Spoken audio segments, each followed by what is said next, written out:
Clip number 1411۔ اس clip میں آپ قرآن پاک کی سورہ زخرف کی آیت نمبر 43 سے 44 تک کی تلاوت، ترجمہ اور تفسیر قرآن صراط الجنان سماعت فرمائیں گے۔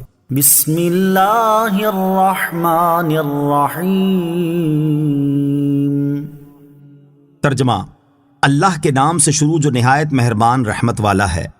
فاستمسک بالذی اوحی الیک انک علی صراط مستقیم۔ ترجمہ، تو اسے مضبوطی سے تھامے رکھو جو تمہاری طرف وحی کی گئی ہے، بے شک تم سیدھی راہ پر ہو۔ فاستمسک بالذی اوحی الیک، تو اسے مضبوطی سے تھامے رکھو جو تمہاری طرف وحی کی گئی ہے۔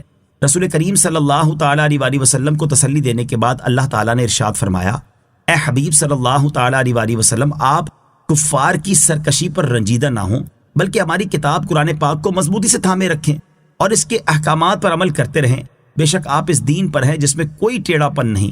قرآن مجید میں اور مقامات پر بھی نبی کریم علیہ السلام کو قرآن پاک کے احکامات کی پیروی کرتے رہنے کا حکم دیا گیا اور آپ کے سیدھی راہ ہونے کے بارے میں بیان فرمایا گیا ہے۔ چنانچہ ایک مقام پر اللہ تعالیٰ نے ارشاد فرمایا، اتبع ما اوحی الیک من ربک لا الہ الا ہو واعرض عن المشرکین۔ ترجمہ، تم اس وحی کی پیروی کرو جو تمہارے رب کی طرف سے بھیجی گئی ہے، اس کے سوا کوئی معبود نہیں، اور مشرکوں سے منہ پھیر لو۔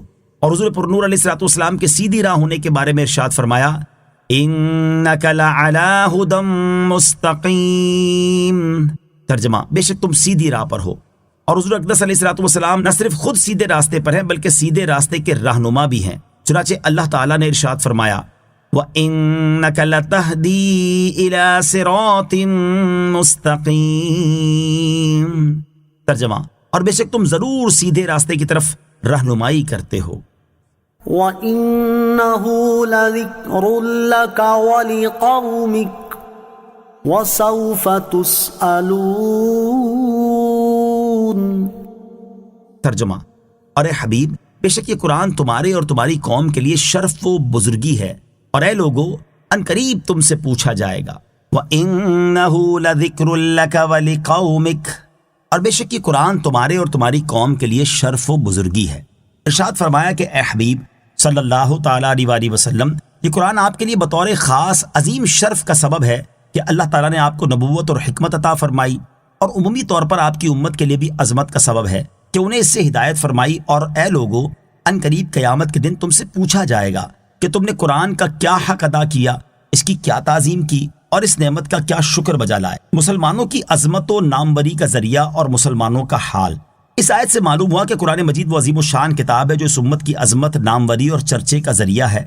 اسی طرح ایک اور مقام پر اللہ تعالیٰ ارشاد فرماتا ہے، لَقَدْ أَنزَلْنَا إِلَيْكُمْ كِتَابًا فِيهِ ذِكْرُكُمْ أَفَلَا تَعْقِلُونَ۔ ترجمہ، بے شک ہم نے تمہاری طرف ایک کتاب نازل فرمائی جس میں تمہارا چرچا ہے، تو کیا تمہیں عقل نہیں؟ اس کے ذریعے عظمت اور ناموری اسی صورت حاصل ہو سکتی ہے جبکہ اس کے احکام اور اس کی تعلیمات پر عمل کیا جائے۔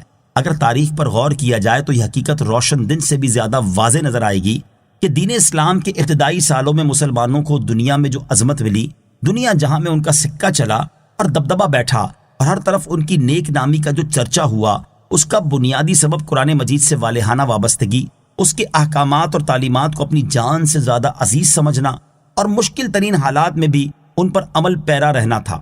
اور فی زمانہ مسلمان دنیا بھر میں جس ذلت و رسوائی کا شکار نظر آ رہے ہیں، اس کی بہت بڑی وجہ قرآن مجید سے ان کی وابستگی ختم ہو جانا، اس کے احکامات کی پرواہ نہ کرنا اور ان پر عمل چھوڑ دینا ہے۔ بلکہ قرآن کریم سے ان کی دوری کا یہ حال ہے کہ مسلمانوں کی ایک تعداد کو قرآن مجید کے دیے ہوئے احکامات اور اس کی روشن تعلیمات کی خبر تک نہیں ہے۔ حتیٰ کہ صرف قرآن مجید کا عربی متن پڑھنے کا کہا جائے تو وہ تک انہیں صحیح پڑھنا نہیں آتا۔